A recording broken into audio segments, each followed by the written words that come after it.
Electric fields can induce dipoles in insulators. Electrons in insulators are bound to the atoms and to the molecules, unlike conductors where they can freely move.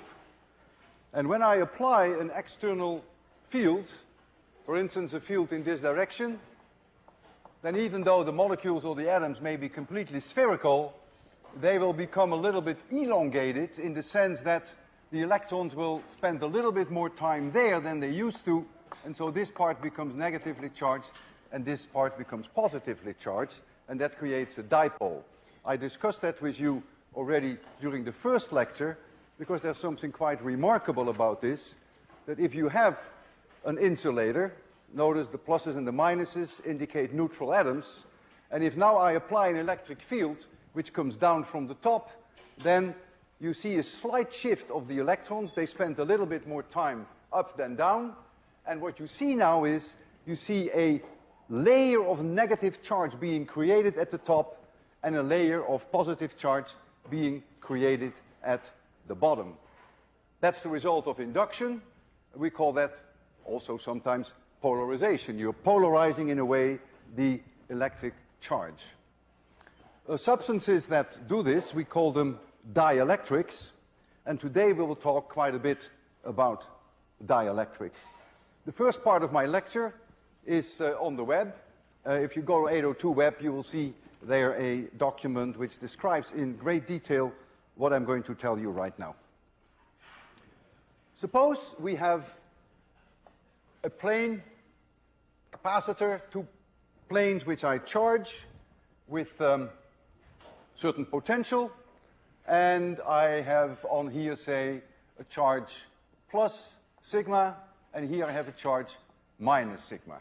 I'm going to call this free. You will see very shortly why I call this free, and this is minus free. So there's a potential difference between the plate, charge flows on there, it has an area A, and sigma free is the charge density, how much charge per unit area. So we're going to get an electric field which runs in this direction, and I call that E free. And the distance between the plates, say, is d. So this is a given. I now remove the power supply that I used to give it a certain potential difference. I completely take it away. So that means this charge here is trapped, cannot change. But now I move in a dielectric. I move in one of those substances. And what you're going to see here now, at the top, you're going to see a negative induced layer, and at the bottom, you're going to see a positive induced layer. I called it plus sigma induced, and I call this minus sigma induced. And the only reason why I call the other free is to distinguish them from the induced charge. This induced charge, which I have in green, will produce an electric field which is in the opposite direction, and I call that E induced. And clearly E free is, of course, the surface charge density divided by epsilon 0, and E induced is the induced surface charge density divided by epsilon 0. And so the net E field is the vectorial sum of the two. So E net, I give it a vector, is E free plus E induced, vectorially added.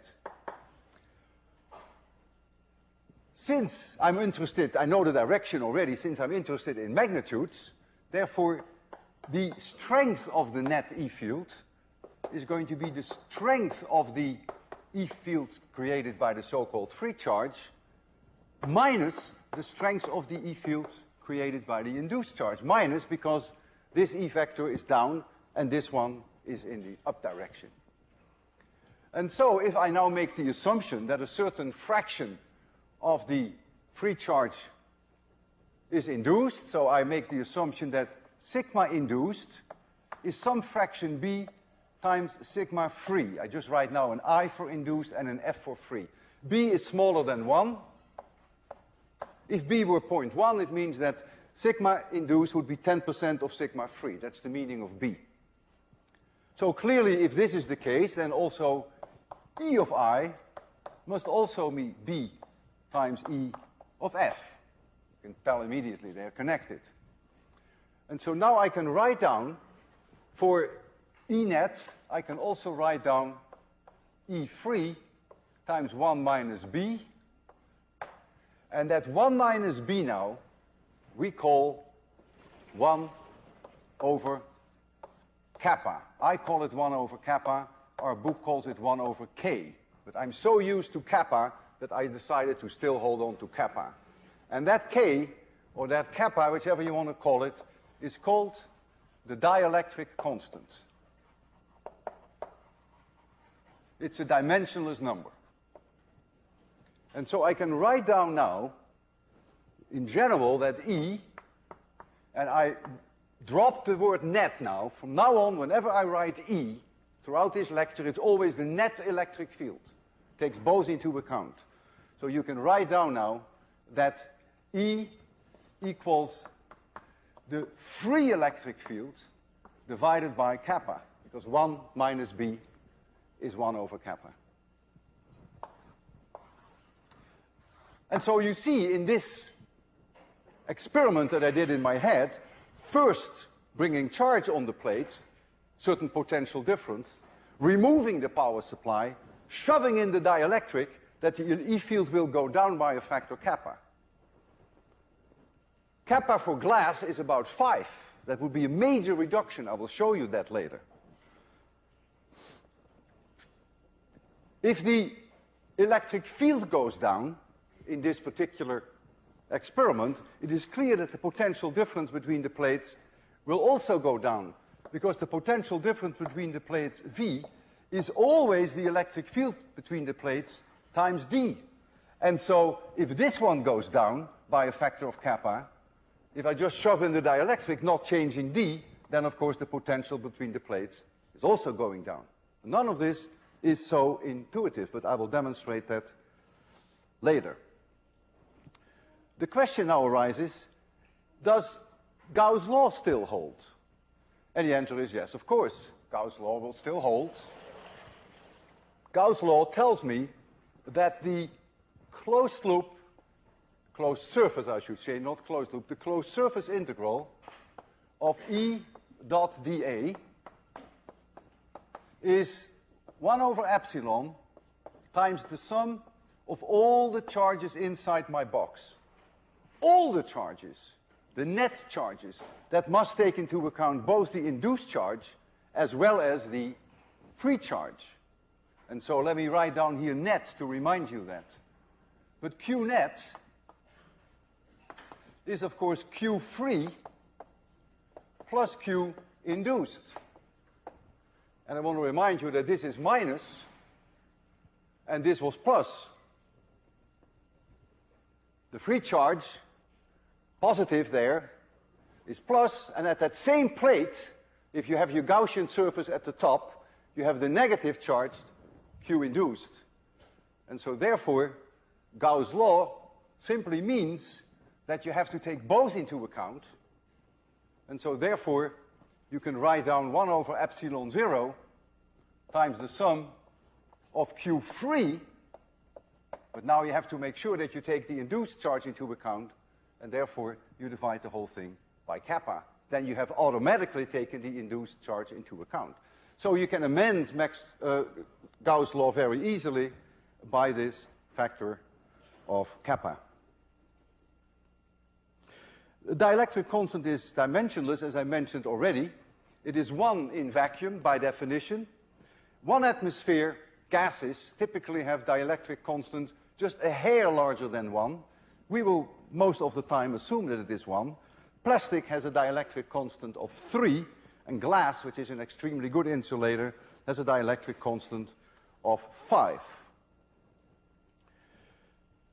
If you have an external field that can induce dipoles in molecules, but there are substances, however, which themselves are already dipoles, even in the absence of an electric field. If you apply now an external field, these dipoles will start to align along the electric field. We did an experiment once with some grass seeds, perhaps you remember that. And as they align in the direction of the electric field, they will strengthen the electric field. On the other hand, because of the temperature of the substance, these dipoles, these molecules which are now dipoles by themselves, through chaotic motion, will try to disalign. Temperature is trying to disalign them. So it is going to be a competition on the one hand between the electric field which tries to align them and the temperature which tries to disalign them. But if the electric field is strong, you can get a substantial amount of alignment. And permanent dipoles, as a rule, are way stronger than any dipole that you can induce by ordinary means in a laboratory. And so the substances which are natural dipoles, they have a much higher value for kappa, a much higher dielectric constant than the substances that I just discussed, which themselves do not have dipoles. Water is an example, extremely good example. The electrons spend a little bit more time near the oxygen than near the hydrogen, and water has a dielectric constant of 80. That's enormous. And if you go down to lower temperature, if you take ice of minus 40 degrees, it is even higher. Then the dielectric constant is 100. I'm now going to massage you through 4 demonstrations, 4 experiments. One of them you have already seen. And try to follow them as closely as you can, because if you miss one small step, then you miss perhaps a lot. I have 2 parallel plates which are on this table, as you have seen last time. And I have here a current meter. I put it an A in there, that means amp meter. And the plates have a certain separation D. I'm going to charge this capacitor up by connecting these ends to a power supply. And I'm going to connect them to 1500 volts. I'm already going to set my lights because that's where you're going to see it very shortly. I'm going to start off with a distance D, so this is going to be my experiment 1, with a distance D of 1 millimeter. And the voltage, V always means the voltage, the potential difference between the plates is going to be 1500 volts. Forgive me for the 2 V's, I can't help that. This means here the potential difference, and this is the unit in volts. Once I have charged them, I disconnect, this is very important, I disconnect the power supply, for which I write PS. That's it. So the charge is now trapped. As I charge it, as you saw last time, you will see that the ammeter shows a short surge of current. Because as I put charge on the plates, the charge has to go from the power supply to the plates, and you will see a short surge of current, which will make the handle, the hand of the ammeter, as you will see on the wall there, go to the right side, just briefly, and then come back. This indicates that you're charging the plates. And now I'm going to open up the gap. So this is my initial condition. There's no dielectric. And now I'm going to go D to 7 millimeters. And this is what I did last time. The reason why I do it again, because I need this for my next demonstration. If I make the distance 7 millimeters, then the charge, which I call now Q free, but it is really the charge on the plates, is not going to change. It is trapped. So there can be no change when I open up the gap. That means the ammeter will do nothing. You will not see any charge flow. The electric field E is unchanged, because E is sigma divided by epsilon 0. If Q free is not changing, sigma cannot change. So no change in the electric field. But the potential V is now going to go up by a factor of 7. Because V equals E times D. E remains constant, D goes up, V has to go up. And this is what I want to show you first, even though you have already seen this. And I need the new conditions for my demonstration that comes afterwards. I'm going from 1500 volts to about 10,000 volts. It goes up by a factor of 7. And you're going to see that there. There you see your amp meter. I'm going to, you see this is this propeller voltmeter that we discussed last time. And here you see the plates. They're 1 millimeter apart now, very close. And I'm going to charge the plates. I will count down, so you keep your eye on the amp meter. 3, 2, 1, 0. And you saw a current surge. So I charge the capacitor. It is charged now. The voltmeter doesn't show very much, 1500 volts. Maybe it went up a little, but not very much. But now I'm going to increase the gap to 7 millimeters. And look that the amp meter is not doing anything. The charge is trapped, so there is no charge going to the plates. But look what the voltmeter is doing. It's increasing the voltage. It's now approaching almost 10,000 volts, although this is not very quantitative. And now I have a gap of about 7 millimeters, and that's what I wanted. You've seen that the plates on the left side here are now farther apart than they were before. So that is my demonstration number 1, a repeat of what we did last time. So now comes number 2. So now my initial conditions are that V is now 10 kilovolts. So that's the potential difference between the plates that I have now. And D is now 7 millimeters, and I'm not going to change that. At this moment, kappa is 1. But now I'm going to insert the dielectric. So I take a piece of glass, and I'll just put it into that gap. Q3 cannot go anywhere, because I have disconnected the power supply. So Q3, no change. If there is no change in the free charge, the amp meter will do nothing. So as I plunge in this dielectric, you will not see any reading on the amp meter. But as we discussed at length now, the electric field, which is the net electric field, will go down by that factor kappa. That's what the whole discussion was all about. That's going to be a factor of 5. And since the potential equals electric field times D, but I keep D at 7 millimeters, I'm not going to change it. If E goes down by a factor kappa, then clearly the potential will also go down by a factor kappa. So now you're going to see the second part, and that is I'm going, as it is now, I'm going to plunge in this glass, the 7 millimeters thick. I put it in there. You expect to see no change on the amp meter, but you expect the voltage difference over the plates to go down by a factor of 5. So you will see that the propeller voltmeter will have a smaller deflection. You ready for this? There we go. Now you have a smaller potential difference, but there was no current flowing to the plates or from the plates. When I take it out again, the potential difference comes back to the 10,000 volts. So that's demonstration number 2. Now we go to number 3. But before we go to number 3, I want to ask myself the question, what actually happened with the capacitance when I bring the dielectric between those plates? Well, the capacitance is defined as the free charge divided by the potential difference over the plates. That's the definition of capacitance.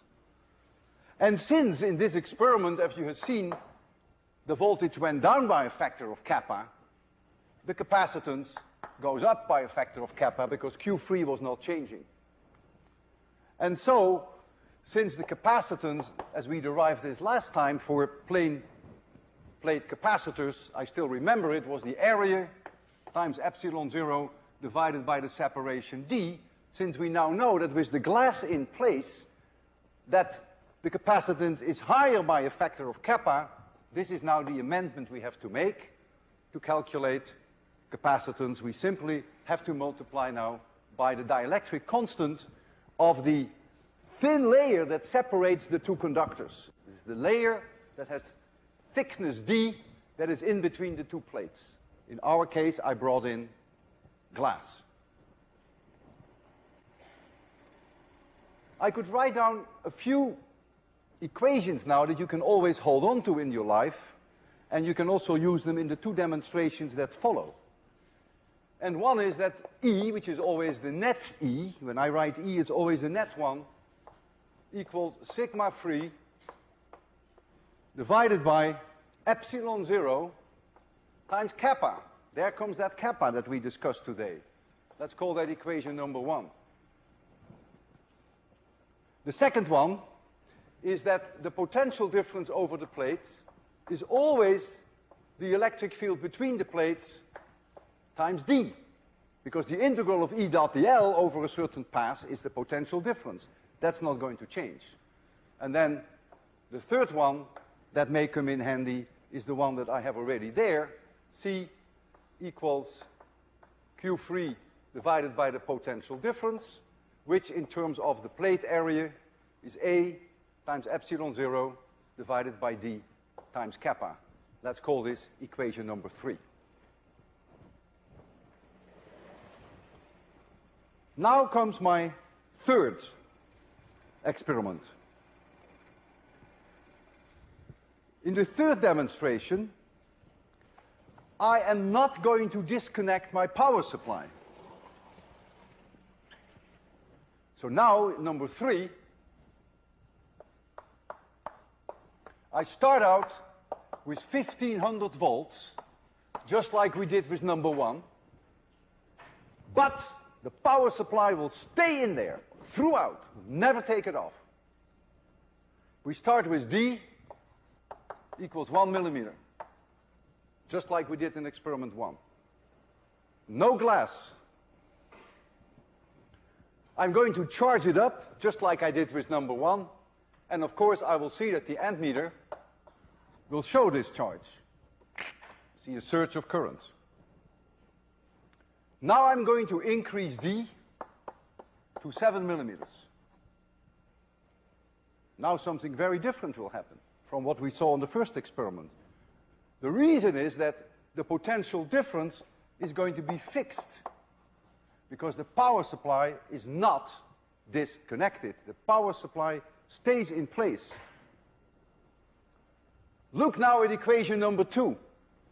If that V cannot change, and if I increase D by a factor of 7, now the electric field must come down by a factor of 7.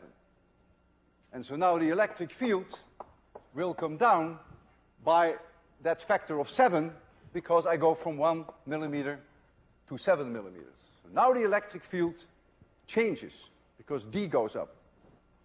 In case you were interested in the capacitance will also go down by a factor of 7, because if you look at this equation, kappa is 1. If I make D go up by a factor of 7, C goes down by a factor of 7. Just look at this, simple as that. So C must also go down by a factor of 7. Nothing to do with dielectric, nothing. And so Q free must now also go down by a factor of 7, because if the potential difference doesn't change, but if Q free goes down by a factor of 7, if C goes down by a factor of 7, Q free must go down by a factor of 7. This goes down by a factor of 7, this doesn't change, so the free charge goes down by a factor of 7. And what does that mean? That means charge will flow from the plates, away from the plates, and so my ammeter will tell me that charge is flowing from the plates, and so that hand there will go to the left.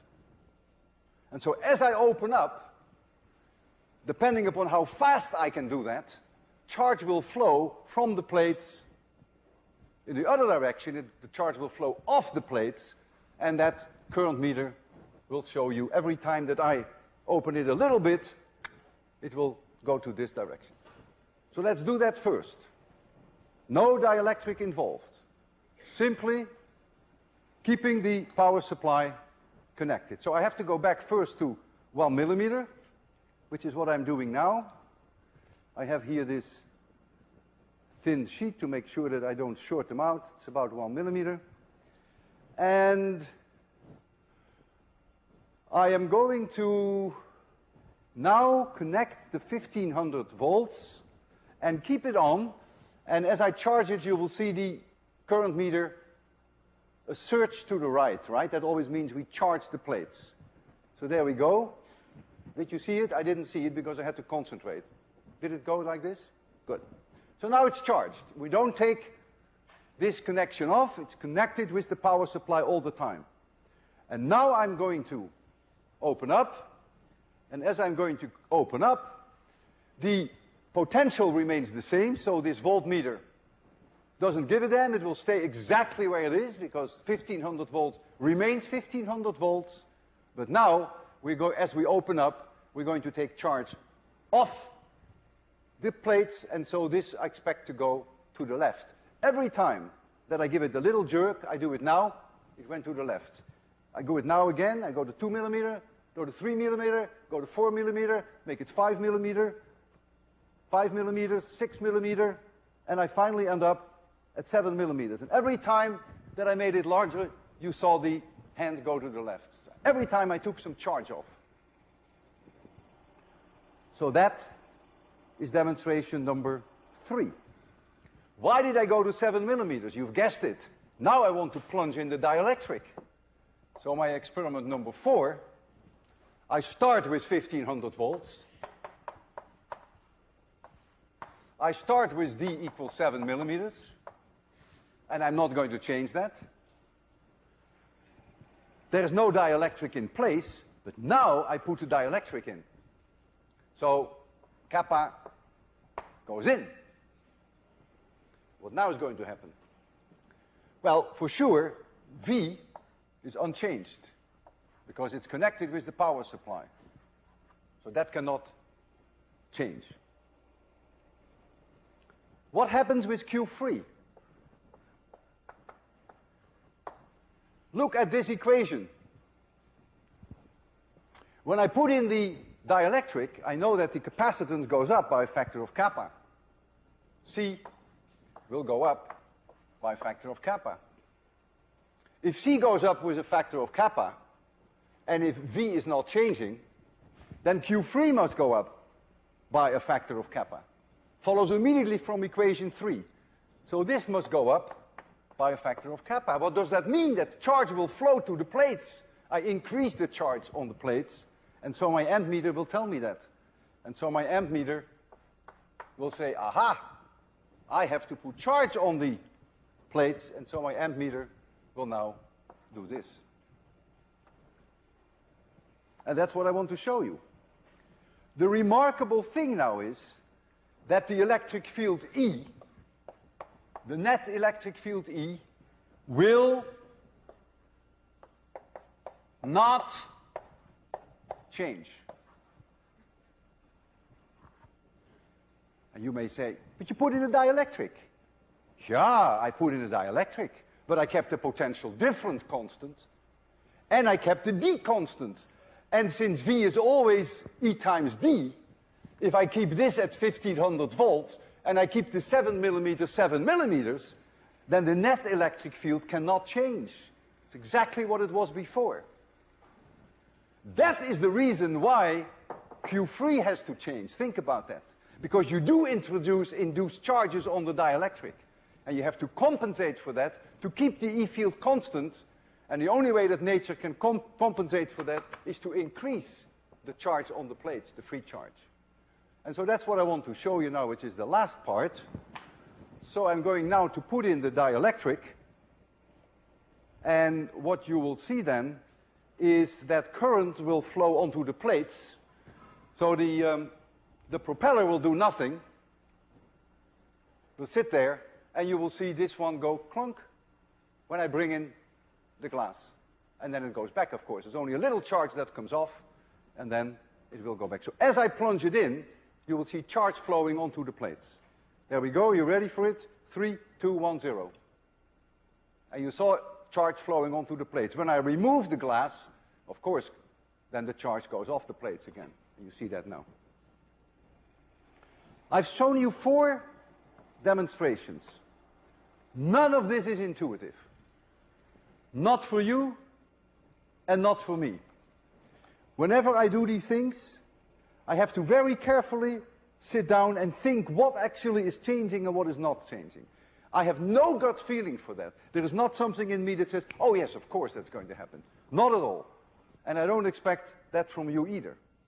The only advice I have for you, when you're dealing with these cases whereby dielectric goes in, dielectric goes out, plates separate, plates not separate, power supply connected, power supply not connected, approach it in a very cold-blooded way, the real classic MIT way, very cold-blooded. Think about what is not changing, and then pick it up from there and see what the consequences would be. How can I build a very large capacitor, one that has a very large capacitance? Well, capacitance, C, is the area times epsilon 0 divided by D times kappa, which your book calls K. So make K large, make A large, and make D as small as you possibly can. Yeah, but you have a limit for D. If you make D too small, you may get sparks between the conductors, because you may exceed the electric field, the breakdown electric field. So you must always stay below that breakdown field, which in air would be 3 million volts per meter. If you want a very large kappa, you would say, well, why don't you make the layer water in between? That has a kappa of 80. The problem is that water has a very low breakdown electric field, so you don't want water. If you take polyethylene, I just call it poly here, just as abbreviation. Polyethylene has a breakdown electric field of 18 million volts per meter, and it has a kappa, I believe, of 3. Many capacitors I made whereby the layer in between is polyethylene. Although mica would be really superior, be it as it may, I want to evaluate now with you 2 capacitors which each have the same capacitance of 100 microfarad. But one of them, the manufacturer says that you could put a maximum potential difference of 4,000 volts over it. That's this baby. And the other, I go to Radio Shack, and it says you cannot exceed the potential difference not more than 40 volts. Well, if I have polyethylene in between the layers of the conductors, then I can calculate what the thickness D should be before I get breakdown.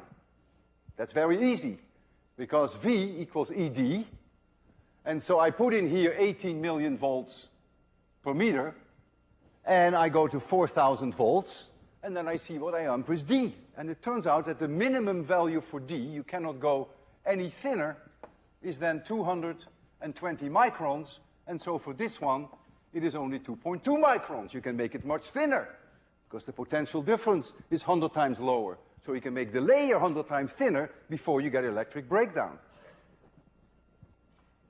I want the 2 capacitors to have the same capacitance. That means, since they have the same kappa, and they have the same epsilon 0, it means that A over D has to be the same for both capacitors. So A divided by D for this one must be the same as A divided by D for that one. But if D here is 100 times larger than this one, then this A must also be 100 times larger, because A over D is constant. So if A here is 100, then A is here 1. But now think about it. What determines the volume of a capacitor? That's really the area of the plates times the thickness. And if I ignore for now the thickness of the conducting plates, then the volume of a capacitor clearly is the product between the area and the thickness. And so it tells me then that this capacitor, which has 100 times larger area, is 100 times thicker will have a 10,000 times larger volume than this capacitor. And this baby is 4,000 volts, 100 microfarads. It has a length of about 30 centimeters, 10 centimeters like this, 20 centimeters high. That is about 10,000 cubic centimeters. 10,000 cubic centimeters. You go to Radio Shack and you buy yourself a 40-volt capacitor, 100 microfarad, which will be 10,000 times smaller in volume. That will be only 1 cubic centimeter. And if I had one of them behind my ear, you wouldn't even notice that, would you? Could you tell me what it says here?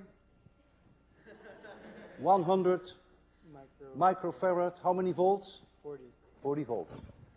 That's small.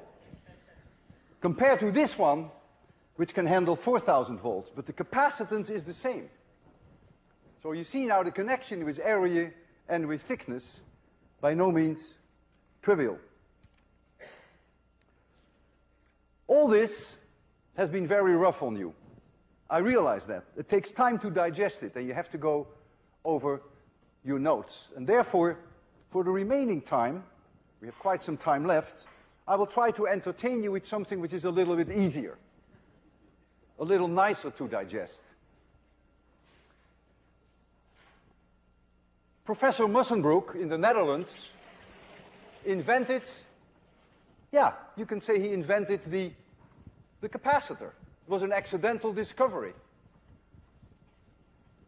He called him a Leyden jar because he worked in Leiden. And a Leyden jar is the following.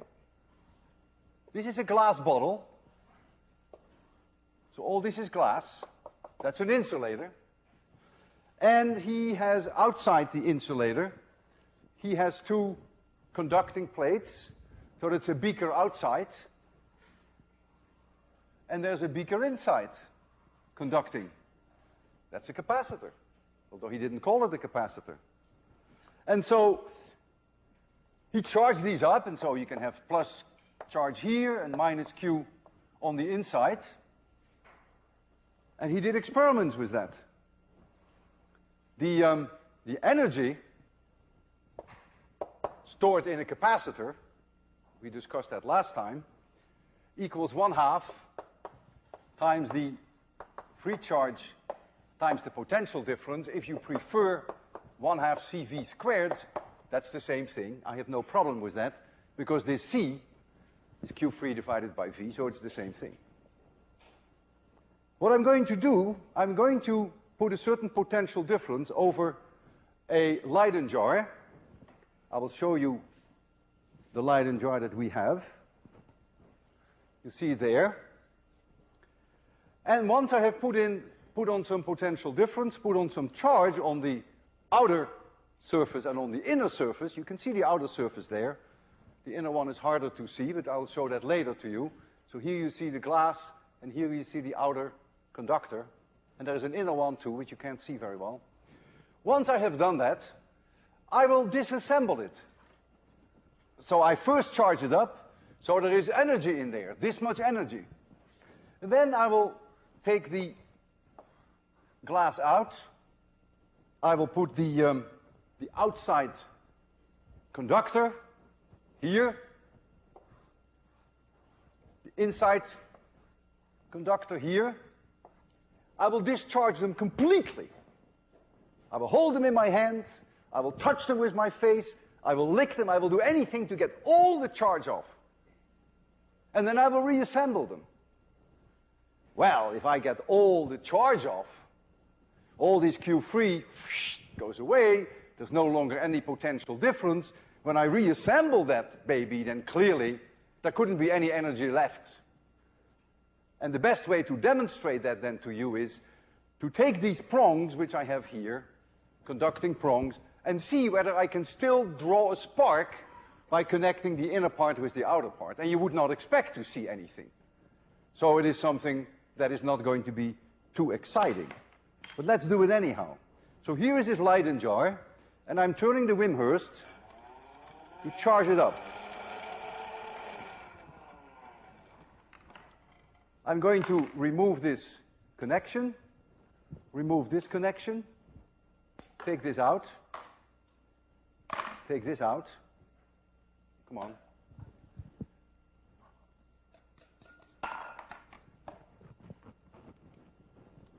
Believe me, no charge on it anymore.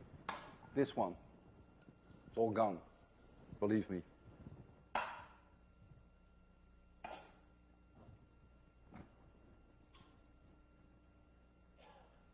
There we go. And now let's see what happens when I short out the outer conductor with the inner conductor. Watch it.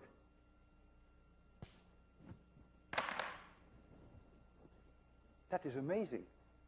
There shouldn't be any energy on that capacitor. Nothing. And I saw a huge spark, not even a small one. When I saw this first, and I'm not joking, I was totally baffled. And I was thinking about it, and I couldn't sleep all night. I couldn't think of any reasonable explanation. And so my charter for you is to also have a few sleepless nights and to try to come up why this is happening. How is it possible that I first bring charge on these two plates, disassemble them, totally take all the charge off, and nevertheless, when I assemble them again, there's a huge potential difference between the two plates. Otherwise, you wouldn't have seen the spark. So give that some thought, and later in the course, I will make an attempt to explain this. At least that's the explanation that I came up with. It may not be the best one, but that's the only one I could come up with. In the remaining 8 minutes, I want to tell you the last secret, which I owe you, of the Van de Graaff. And that has to do with the potential that we can achieve. Remember the large Van de Graaff? We could get it up to about 300,000 volts. How do we charge a conducting sphere? Well, let's start off with this hollow sphere, which is what the Van de Graaff is. And suppose I have here a voltage supply with a few kilovolts. I can buy that. And I have a sphere, and I touch with this sphere, which is an insulating rod. I touch the output of the few kilovolt supply. And I bring this, so there's positive charge on here, say, and I bring it close to the Van de Graaff. There will be an electric field between this charged object and the Van de Graaff. And the closer I get, the stronger that electric field will be. And when I touch the outer shell, then the charge will flow on the Van de Graaff. I go back to my power supply, I touch again a few thousand volts, and I keep spooning charge on the Van de Graaff. Will I be able to get the Van de Graaff up to 300,000 volts? No way, because there comes a time that the potential of this object, which comes from my power supply, is the same electric potential as the Van de Graaff. And then you can no longer exchange charge. What it comes down to is that when you come with this conductor and you approach the Van de Graaff, there will be no longer any electric fields between the two. So there will be no longer any potential difference. So you can't transfer any more charge. So you run very quickly into a situation which will freeze. You cannot get it above a few thousand volts. So now what you do, and here comes the breakthrough by Professor Van de Graaff from MIT, who now said, I don't have to bring the charge on this way, but I can bring the charge in this way. So now you go to your power supply, a few thousand volts, and you bring it inside this sphere where there was no electric field to start with. When you charge the outside, there's going to be an electric field from this object, and there's going to be an electric field from this object. The net result will be zero in between. There was no electric field inside. If I now bring the charged sphere there, I'm going to get E-field lines like this, problem 2-1. And so now there is a potential difference between this object and the sphere. What I have done, by moving it from here to the inside, I have done positive work without having realized it, and therefore I have brought this potential higher than the sphere. Now I touch the inside of the Van de Graaff, and now the charge will run on the outer shell. And I can keep doing that. Inside, touch. Inside, touch. inside, touch. And every time I come in here, there is no electric field in there. So I can do that until I'm green in the face. Well, there comes a time that I can no longer increase the potential of the Van de Graaff, and that is when the Van de Graaff goes into electric breakdown. When I reach my 300,000 volts, it's all over. I can try to bring the potential up, but it's going to lose charge to the air. And so that is ultimately the limit of the potential of the Van de Graaff. So how does the Van de Graaff work? We have a belt, which is run by a motor. Here is the Van de Graaff. And right here, through corona discharge, we put charge on the belt. They're very sharp points, and we get a corona discharge at a relatively low potential difference, goes on the belt goes here, and right here, there are two sharp points which through corona discharge take the charge off. On the inside, that's the key. And then it goes to the dome, and then it charges up to the point that you begin to hear the sparks and that you have breakdown. And I can demonstrate that to you.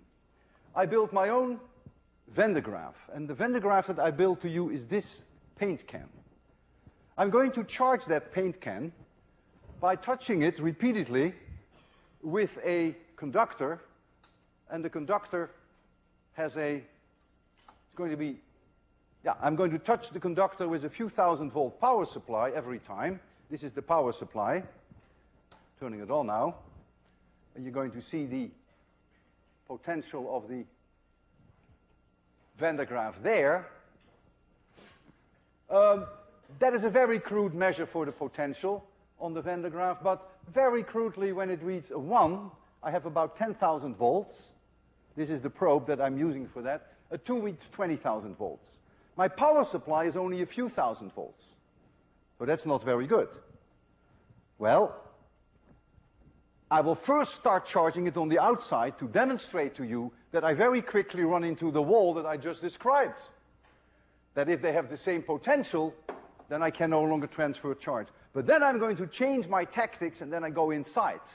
And then you will see that it will go up further. So let's first see what happens if I now bring charge on the outside. There it goes. It's about 1,000 volts, about 2,000 volts. 2,000 volts, keep an eye on it. 2,000 volts, it's heading for 3,000 volts. 3,000 volts, 3,000 volts, 3,000 volts, 3,000 volts. Not getting anywhere. I'm beginning to reach the saturation, maybe 3,500 volts. 3.5, it's slowly going to 4. Let's see whether we can get it much higher than 4. I don't think we can. So this is the end of the story before Professor Van de Graaff. But then came Professor Van de Graaff, and he said, look, man, you got to go inside. Now watch it. Now I have to concentrate on this scooping, so I would like you to tell me when we reach 5,000, you just scream. Oh man, we already passed the 5,000, you dummies. 10,000, scream when you see 10,000. Scream when you see 15,000. Scream when you see 15,000.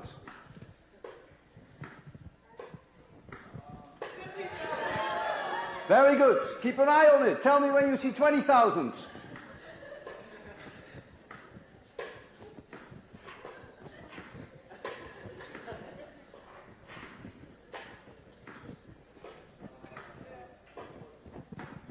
I don't hear anything.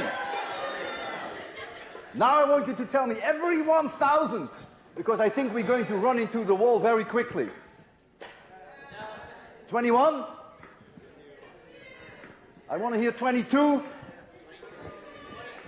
you're already at 23. So I expect that very quickly now, the can will go into discharge. You won't see that, but you get corona discharge. And then no matter how hard I work, I will not be able to bring the potential up. But let's keep going. Are we already at 2,500? 25,000, sorry, 25,000? 25,000 volts. 25.6, 27, 27, 28, 28. Looks like we are beginning to getting to the corona discharge. 28, boy, 28. That's a record. 28, keep an eye on it. 29. 29. You realize I'm doing all this work. Well, I get paid for it. I think I've reached the limit. I've reached my own limit, and I've reached the limit of the charging. Now we have 30,000 volts, and we started off with only a few thousand volts. Originally, it wasn't a very dangerous object, but now 30,000 volts. Shall I? Okay, see you next week.